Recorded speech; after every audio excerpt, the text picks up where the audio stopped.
हर खबर पर होगी आपकी पकड़। डाउनलोड कीजिए एबीपी लाइव ऐप।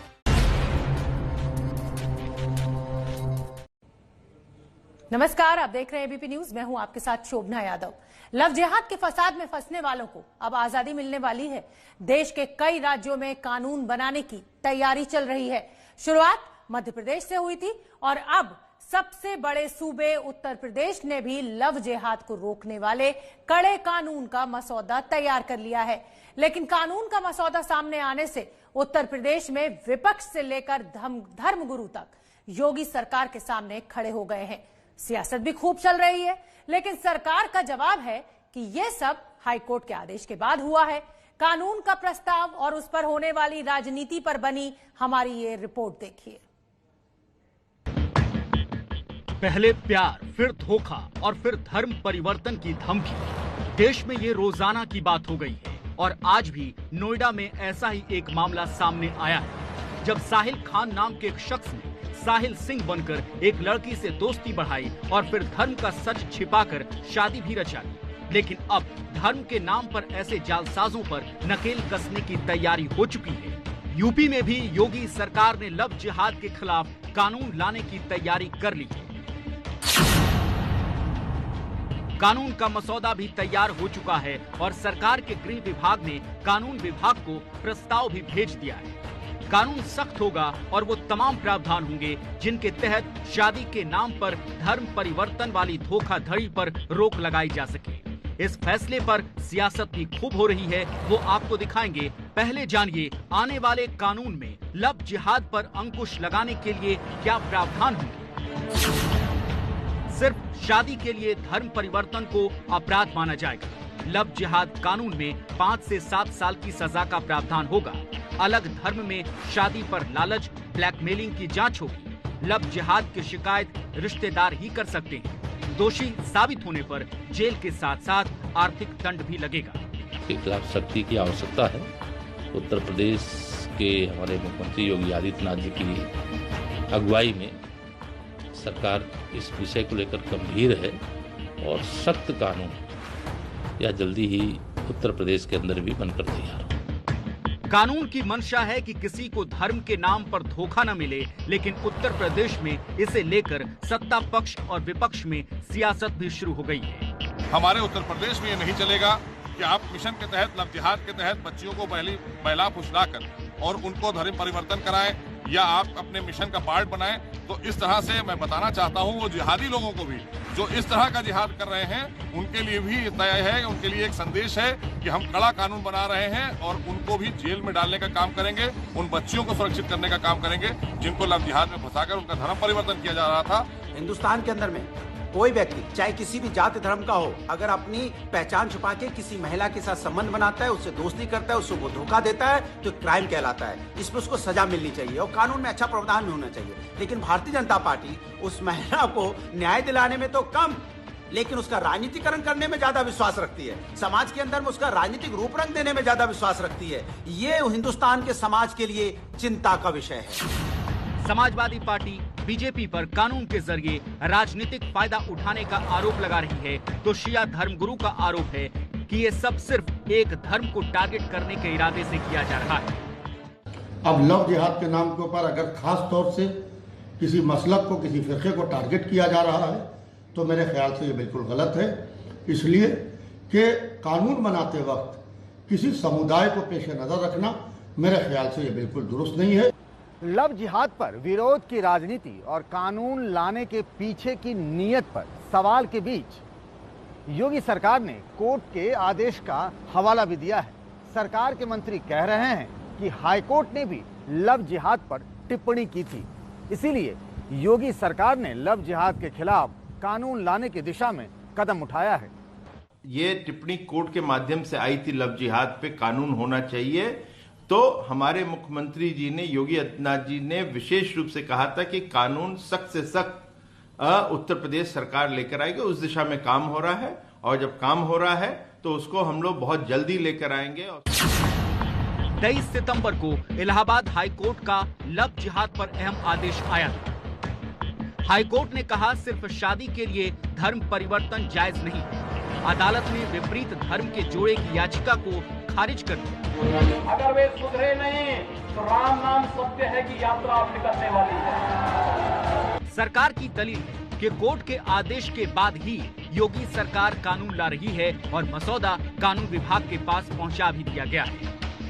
उस प्रस्तावित बिल में हमने ये भी प्रावधान किया है कि अगर कोई केवल शादी के लिए धर्म परिवर्तन करता है या धर्म परिवर्तन करने के लिए शादी करता है तो ऐसी शादी अवैध होगी। कानून लाने की मंशा पर सवाल जरूर उठाए जा रहे हैं, लेकिन सवाल करने वालों को यूपी के विधि आयोग के अध्यक्ष एएन मित्तल का ये जवाब सुनना भी जरूरी है कि कैसे लव जिहाद का चलन संविधान के भी खिलाफ है। भारत के संविधान के अनुच्छेद 25 में प्रत्येक व्यक्ति को अपना धर्म अपनाने की छूट है, परंतु इस धर्म की स्वतंत्रता का आशय यह कदापि नहीं है कि किसी दूसरे धर्म के लड़के या लड़की को बरगला करके, लोभ दे करके, लालच दे करके, भय दिखा करके उसे धर्म परिवर्तन करने के लिए बाध्य किया जाए। यानी अब शादी के नाम पर संविधान विरोधी काम करने वालों की खैर नहीं होगी। यूपी में योगी सरकार सख्त कानून ला रही है तो दूसरे राज्यों में भी इसकी तैयारी तेज गति से चल रही है, जिस पर अपडेट आप हमारी अगली रिपोर्ट में देखें। उत्तर प्रदेश से पहले ही मध्य प्रदेश ने लव जिहाद के खिलाफ कानून का मसौदा तैयार कर लिया है और विधानसभा में पेश करने की तैयारी भी है। इस बीच अब बिहार में भी इस कानून की मांग जोर पकड़ रही है, यानी बीजेपी के शासन वाले तमाम राज्यों में लव जिहाद के खिलाफ कानून की तैयारी चल रही है और अब बीजेपी कांग्रेस वाली सरकार से भी सवाल पूछ रही है। देश के इन तमाम राज्यों में लव जिहाद के नाम पर होने वाले धोखे पर लगाम लगने वाली है।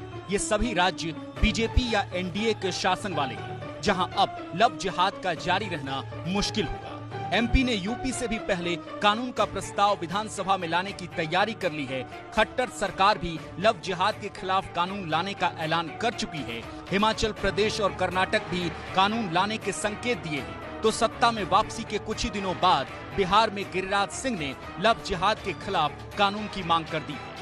और मेरा मानना है कि हर राज्य को इस पर कानून बनानी चाहिए, बिहार उससे अलग नहीं है। गिरिराज सिंह छठ पर्व की तैयारियों का जायजा लेने अपने संसदीय क्षेत्र बेगूसराय में पहुंचे थे। यहां लव जिहाद का सवाल पूछा गया तो उन्होंने बिहार समेत हर राज्य में लव जिहाद के खिलाफ कानून को जरूरी बता दिया। और मेरा मानना है कि हर राज्य को इस पर कानून बनानी चाहिए, बिहार उससे अलग नहीं है। गिरिराज की ये मांग पुरानी है। बीजेपी शासित राज्यों से लगातार ऐसी मांग उठती रही है और इस पर फैसले की शुरुआत सबसे पहले मध्य प्रदेश ने की, जहां सख्त कानून का प्रस्ताव भी तैयार हो चुका है और अगले विधानसभा सत्र में उसे पेश करने की तैयारी है।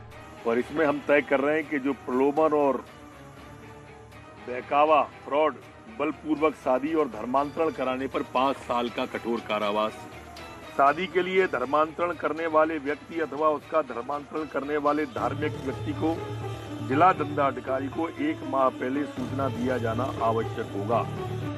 लव जिहाद के खिलाफ मध्य प्रदेश सरकार के मसौदे में भी यूपी की तरह ही सख्त सजा का प्रावधान रखा गया है।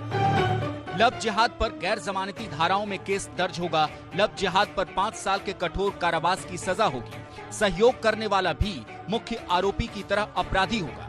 धर्म परिवर्तन पर 1 महीने पहले प्रशासन से मंजूरी लेनी होगी। शादी के लिए धर्म परिवर्तन के लिए कलेक्टर के पास आवेदन देना होगा। लव के नाम पे जिहाद किया जाए, हम बर्दाश्त नहीं करेंगे। कानूनन इनको रोकने के लिए जो भी प्रावधान करने की जरूरत होगी वो हम भी जरूर करेंगे। हम चारों तरफ नजर भी रखेंगे। जो ऐसा करेगा उसको परिणाम भुगतना पड़ेगा, उसके लिए कानूनी प्रावधान भी किए जाए। कि कानून लाए, लेकिन कानून की आड़ में कहीं न कहीं जबरदस्ती किसी धर्म के लोगों को टारगेट करने का काम, परेशान करने का काम भाजपा नहीं करे। मध्य प्रदेश, उत्तर प्रदेश और हरियाणा में तो लव जिहाद पर कानून का हथौड़ा चलने वाला है, लेकिन जिन राज्यों में विरोधियों की सरकार है वहां पर उन पर दबाव बनाने की नीति अपनाई जा रही है और इसी नीति के तहत राजस्थान में अब लव जिहाद का कानून बनाने के लिए बीजेपी ने राजनीतिक दबाव बढ़ा दिया है। राजस्थान के सीएम अशोक गहलोत ने लव जिहाद को लेकर बीजेपी पर बड़ा आरोप लगाया था। गहलोत ने एक के बाद एक 3 ट्वीट करके लव जिहाद को बीजेपी का इजाद किया शब्द बताया। गहलोत ने ट्विटर पर लिखा, लव जिहाद बीजेपी द्वारा राष्ट्र को विभाजित करने और सांप्रदायिक सद्भावना को बिगाड़ने के लिए निर्मित शब्द। विवाह व्यक्तिगत स्वतंत्रता का मामला है, इस पर अंकुश लगाने के लिए एक कानून लाना पूरी तरह से असंवैधानिक है। ये कानून किसी भी अदालत में खड़ा नहीं होगा। लव में जिहाद का कोई स्थान नहीं होता। विवाह एक व्यक्तिगत निर्णय है और इस पर अंकुश लगाया जा रहा है। अशोक गहलोत ने कहा कि देश में ऐसा माहौल बनाया जा रहा है जहां वयस्कों की सहमति राज्य की दया पर निर्भर हो जाएगी और वयस्क राज्य से पूछकर विवाह कर पाएंगे। ये आजादी छीनने जैसा है और सामाजिक टकराव बढ़ाने वाला कदम होगा। अशोक गहलोत ने बीजेपी पर जहां बड़ा हमला किया तो उनके जवाब में केंद्रीय मंत्री गजेंद्र शेखावत ने भी ट्विटर के जरिए उन पर पलटवार किया। अशोक गहलोत जी क्या हजारों युवतियों के साथ प्रेम और विवाह के नाम पर धर्म बदलकर हो रहे धोखे को लव जिहाद नहीं कहेंगे? शादी अगर व्यक्तिगत स्वतंत्रता का मामला है तो फिर महिलाएं अपने मायके का नाम या धर्म रखने के लिए स्वतंत्र क्यों नहीं? क्यों लड़कियों के परिवारों को ही दूसरे धर्म को स्वीकार करने के लिए मजबूर किया जाता है? क्या धर्म व्यक्तिगत स्वतंत्रता की बात नहीं है? केंद्रीय मंत्री ने गहलोत से तीखे सवाल की आड़ में पूरे कांग्रेस को लपेटे में ले लिया। शेखावत ने पूछा कि कांग्रेस व्यक्तिगत स्वतंत्रता की आड़ में लव जिहाद का समर्थन कर रही है तो क्या ये कांग्रेस का नया सांप्रदायिक एजेंडा नहीं है? इस पर गहलोत या कांग्रेस का जवाब आना अभी बाकी है, लेकिन ये तो तय है कि महिलाओं को हक दिलाने के नाम पर बीजेपी लव जिहाद के खिलाफ आक्रामक है और इसका राजनीतिक फायदा उठाने की कोशिश में भी। और बीजेपी के इस राजनीतिक खेल में कांग्रेस फिर फंसती दिख रही है। लव जिहाद पर बिहार में कानून की मांग की जा रही है, लेकिन निशाने पर बंगाल का चुनाव भी है, जहां सत्ता हासिल करना बीजेपी का सबसे बड़ा सपना और टारगेट भी है। कैसे, इस रिपोर्ट से समझिए।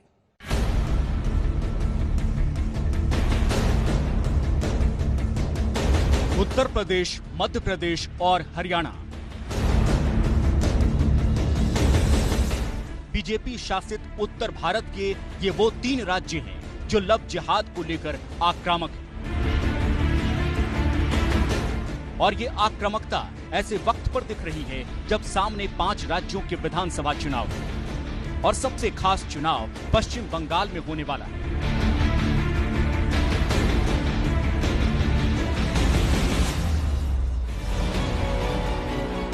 पश्चिम बंगाल में बीजेपी की जीत के लिए खुद गृह मंत्री अमित शाह ने मोर्चा संभाल रखा है। अमित शाह पिछले दिनों ही बंगाल के दौरे पर गए थे। पूजा पाठ करके कार्यकर्ताओं को ममता से बंगाल का किला छीनने का मंत्र दे चुके हैं। यहाँ बांकुड़ा में बोलकर जाता हूँ, भगवान बिरसा मुंडा के अनुयायियों की भूमि है। मैं आपको कहकर जाता हूँ, 200 से ज्यादा सीटों के साथ भारतीय जनता पार्टी। अमित शाह के सियासी सपनों में से एक सपना है बंगाल की सत्ता पर भगवा झंडा लहराना। और पश्चिम बंगाल देश का वो राज्य है जहां मुस्लिमों की आबादी करीब 30% के आसपास है। लोकसभा चुनाव के दौरान मोदी और अमित शाह ने जय श्री राम के नारों के जरिए वो गोलबंदी की थी, जिसका नतीजा निकला कि ममता का किला दरक गया।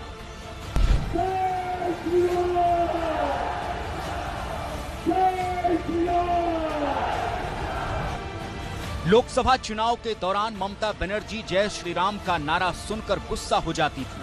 कई बार उनके गुस्से की तस्वीर कैमरे में कैद भी हुई।